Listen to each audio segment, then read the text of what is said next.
have great characters, great world building, and the magical elements make perfect sense. But without a plot, it means nothing. The story of Les Misérables is a perfect example of setting up people. Redemption of a man from hardened prison to a righteous saint. Here's the story of Les Misérables. Well, we're talking about the 2012 version of this, the movie off of the play. We begin with a boat, and you see these slaves, these prisoners, dragging this huge vessel into the harbor. And one of the main people you see is this one man with this rugged beard, and he looks worn and tired. And you see him get called over by one of the cops. And the cops tells him that his time is up and his parole has begun, and he can now go. And of course, the first thing that Jean Valjean thinks is, "Oh my goodness, I'm a free man now." And the man says, "No, you're not. You are never going to be free. This badge of shame you shall show until the day you die." And he gives him a piece of paper and says, "You have to show this to everyone you meet. This shows that you are a dangerous man." And Jean Valjean says, "I stole a loaf of bread. Why am I being punished this much for stealing a loaf of bread?" The officer replies, 5 years for what you did. The rest because you tried to run. Yes, that's your punishment. Prisoner 246. So this is the very opening. We now see him leave. We hear him say about how he's never going to forgive them, and that he believes they are the guilty, every single one. And so you see this hardened man, this man who cannot feel love. He hates these people, and rightly so, but he hates their guts. He hates everything about them. This is the man we meet at the beginning. This is our main character. You see him trying to get food. You see him trying to get a job, and everyone's pushing him away until he comes upon the door of a bishop, and the bishop invites him in, allows him to stay the night and eat food. But he's still a thief, and seeing this, money share, he believes that that he can honestly just steal the silverware, steal those beautiful plates that the man has, because why not? He's not using them every day. So Jean Valjean can sell them and make some money, and he can live for himself. In the middle of the night, he wakes up and he steals some items and he leaves. But he gets caught by the cops, and he gets brought back. And this is what happens. The bishop first says to the cops that, no, he did not steal them. I gave them to him. And he left some items behind that I also gave to him, and then the bishop gave him even more items. And then once the cops left, he told the man, "Your soul belongs to God today. Live it well. You can go on your way now." And this is the first scene of redemption, right? Then we cut the whole scene, the last scene we're going to talk about. And this is him. He goes into the chapel, and he says, "Why, God? Why would you do this to me? Why? I do not deserve this. Please, I do not deserve this. Please give it to someone else. Please do not. I'm not worth your time. I'm not worth your love and all that." And eventually, at the end, he's just like, Jean Valjean is no more. I am a new person. I'm going to go out and do good for the world. And that's what he does. And it's a journey. It's a big journey for him. But the very last moment is him walking that way. He's climbing up the hills, and he rips up the paper and leaves it all behind. Problem with this is that paper was keeping him. He was on parole. He was allowed to be free, but as long as the cops always knew that this man had his paper, and that everyone he came by, they knew that this was not an honest man. Now that he ripped up the paper, they are on the hunt for him again. So what can we learn from this? We can start by with the whole thing how we said about the loaf of bread. I didn't explain it fully when I was recapping the scenes, but he furthers on and says it was just a loaf of bread. He said, "My sister's child was close to death. They were starving." And basically it explains in the book. It does a way better job explaining this, but basically he was staying with his sister and her children, and they had no money. They could not survive, and he kept trying to get jobs, but they were going through a recession, and no one could get jobs, and so he couldn't get a job, so he couldn't afford to pay for any food. So out of his desperateness, he stole one loaf of bread and tried to get back to them. But the cops caught him and threw him in jail, and because of that, he was put in jail for 5 years. Then he tried to escape him multiple times and eventually end up being 19 years. That's the life he has lived. He lived for 19 years in this harsh prison. So it's hard on him, right? So by the time he got out, he was like, I am done. No more of these. No more of this. They are guilty. I'm not. I want all this. I want them to die. I want them to be in so much pain and all that. So this is him leaving the church, leaving the prison. But then he meets a priest who saves his soul. And now the whole story is him going through, and he's trying to redeem himself. He's trying to put up this man. He's trying to become a man who's worthy of God's love. He's trying to become a man that is worthy more than just prison. But meanwhile, the whole movie, Javert, the officer that was mentioned in the beginning, who's the one who released him from the prison, is hunting him. And there's this whole cat and mouse chase all through the movie of him trying to catch him, and he keeps trying to. And Jean Valjean just keeps going to a new place, trying to get away. Yeah, also he adopts a girl from a mother because the mother died, and he tried to take care of this girl, and he's racing the girl while on the run. And through the movie, he's still angry. Through the movie, even while he's become more of a righteous man, he's still angry at Javert. It's not until the end of the movie that he's properly redeemed, and he even spares Javert's life. See him become a true, saintly man. So that's the plot of the story. The story is about the redemption of a man and the journey he goes through. What can we learn from this for when it comes to writing stories? We can learn this. Now, this is going to be a little bit different. I was first thinking not of doing this movie as my example of how to do a plot because of the reason that it is a musical. And musicals, the logic of musicals work a little bit different than in most movies. For the reason of this. In musicals, you know the whole show, don't tell. In musical land, you can tell. And in this movie, I even talked about moments when they flat out said something. In a movie, if you were just doing it without any music, what you would have had to do with these scenes are, the opening scene would have been normal, but it might have done something like, right when he leaves the prison, you have it, so he just has a flashback of his time before he went to prison, and you see him seeing the loaf of bread and all that kind of stuff, showing what happened, and then it flashes back, and he just says, and he's just like crying or something like that, and he's like, as he's leaving, he's just, I would never forgive them, I would never forgive them. And then boom, there you go. You got almost the same thing. When you do musicals, good thing about musicals, and I'm going to make whole videos of talking about musicals, and what makes musicals so good, and what's so different, and what eventually maybe I'll make a video talking about, is musicals better than most movies or not. But basically, the point is, with musicals, because you're putting catchy tunes to it, that some of that telling actually goes into showing, because you're showing it through the music. The music is the way you're showing it. You don't have to visually show it, you can just musically show it. Music is its own version of sight. It gets into people's heads in a special way. When a new catchy song comes out, it's going to get in your head. But if you heard that song and you had no music to it, it's not going to be in your head as much, because nobody wants to just hear songs, because the fact of the matter is, you listen to a song, you just listen to the words. Sometimes it's beautiful. Most of the times, it kind of just seems random. But when you sing it, it sounds really catchy, and it sounds like it all flows together. But if you were talking it, you would probably put it into a very simple way, instead of having these drawn-on sentences that works in music land.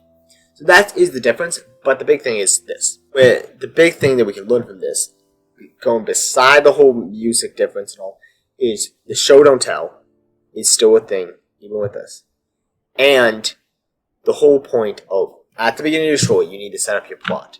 Your plot is basically what ties your story together. In my next video, next week, I will be talking about a movie that did not really have a plot that well. Did not really have a plot, and what we can learn from that. But plot is what ties those together. As I said in the beginning, what's the point of having a character? having a world, having these magical and mystical stuff, elements, scientific elements, all that stuff in the movie if there's not a plot to go along with it. Now, yes, you can enjoy the characters without enjoying the plot. The fact of the matter is the plot is what moves the characters along. The plot is what draws... the plot is the story, basically. But that also, it's not fully the story, and so that's the same way with this, right? The plot is the redemption of this man. Story is how he gets redeemed. The story that brings him to his. Plot is not just the story. The plot is what draws everything. The plot is basically the stitching that keeps everything together. The plot is what makes the story flow. You can have a story without a plot. This happens, then this happens. As you're going to see next week, I'm going to talk about a movie where literally that's what happens. This happens, then this happens, then this happens, then this happens. There's a little bit of a plot the movie has. It borrows from other movies. And that's what I'm talking about. The plot of this story is the redemption. The story is how it gets redeemed. The story, you can have the plot end before the story, but you can't.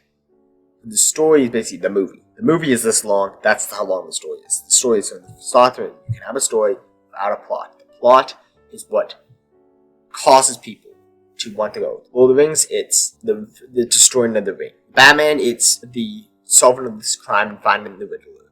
And solving the Riddler's crimes. In other movies, you just keep going. You bring up any examples you want, right? That's the point. The plot, what the plot is, how the plot works. Basically, that's what a plot is. And more of this video is less about how to set up a plot, because it's kind of like setting up your story. It kind of will come a little bit more natural after you start understanding what a plot is. The plot is one of those things like, understand how to make a good character. You have to understand the keys to making a good character. How to make a good plot. How to make, is more about how do you make a plot. It's less about, I might not find some plots personally, some Star Wars plots personally good. I don't enjoy them, but some of those movies do have plots. But it'll come more easily when you start realizing what a plot is. Making a good plot is more of looking at your story and seeing, does this make sense to the story?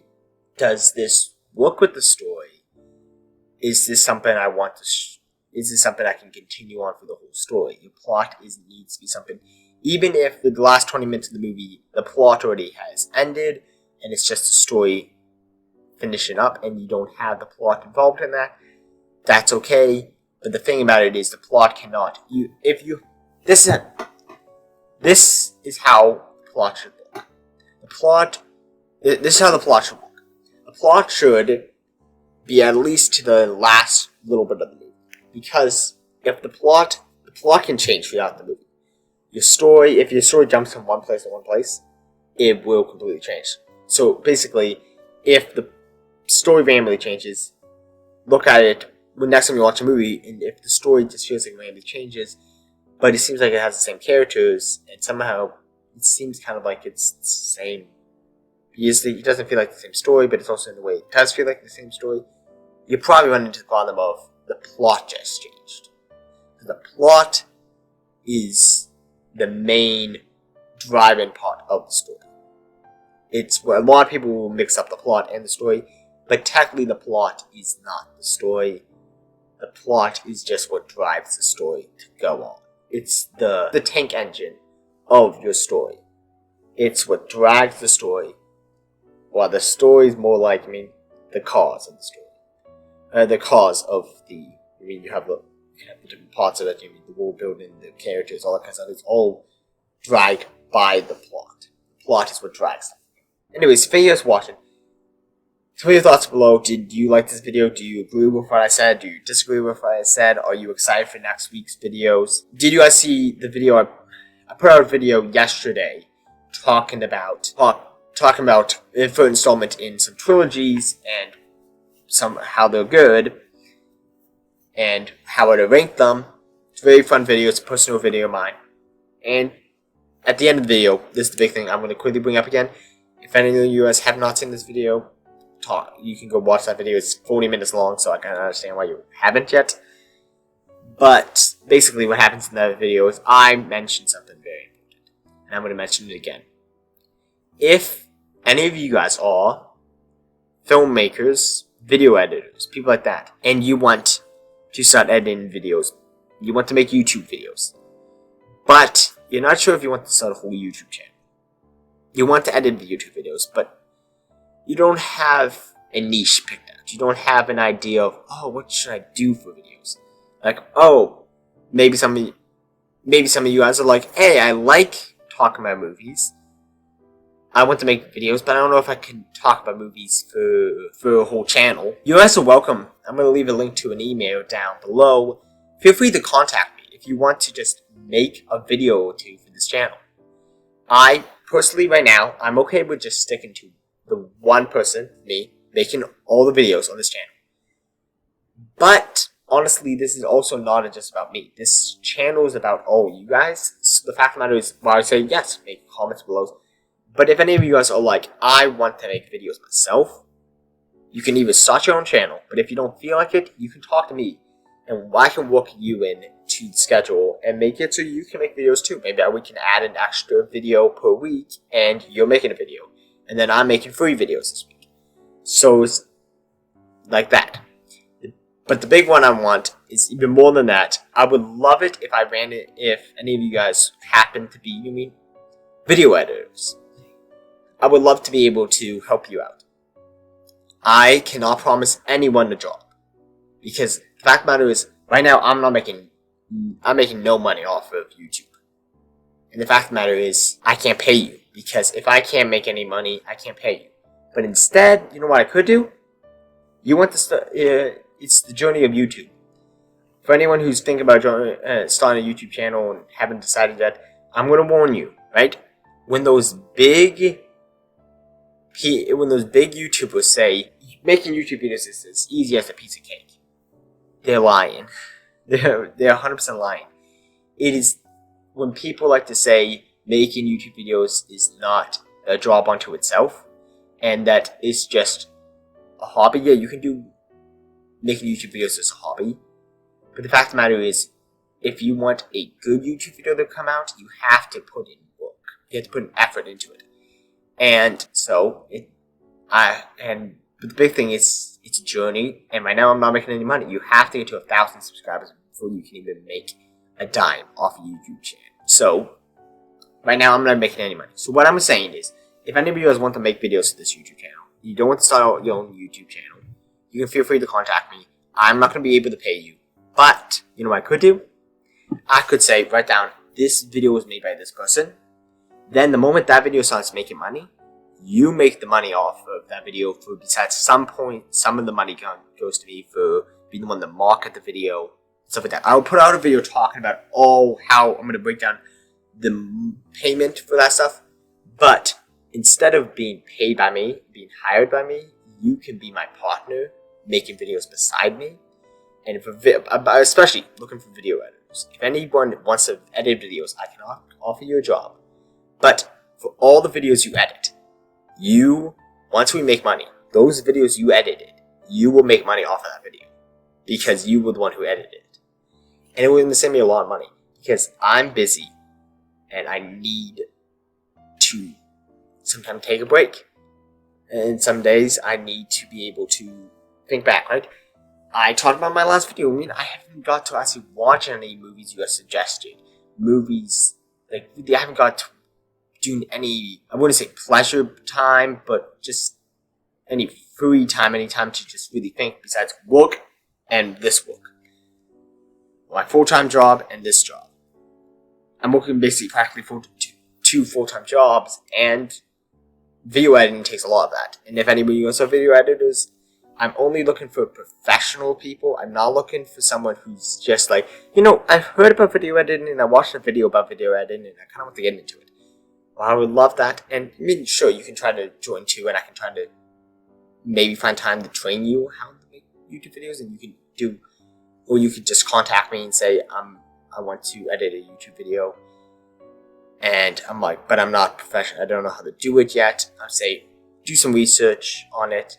come back to me when you are ready. Because the fact of the matter is, for this couple months, I have been updating, and I have been growing, so I understand how to edit videos a little bit better now. Then, if you watch my first video, it's a little bit different than this video is going to be. But the problem is, a lot of times I can't put in images and extra videos and stuff like that into this because I'm like running out of time. The last video was 40 minutes long. It was like 45 minutes when I edited it, when I stopped recording it, and it was like 39 minutes when I put it out there, and I added some extra like clips and all that stuff into it, so that's some of it. But yeah, you get the point. So, anyways, I don't want to blow up I don't want to keep you guys here for too long. If you guys watch it, tell me your thoughts in the comments below. Comment below. You know, whatever you want to comment below, as long as it's not inappropriate, I'm okay with it. Use the comment section. Talk to each other. All that. Thank you guys for watching. This has been the Movie Night with Peter Wary, signing off.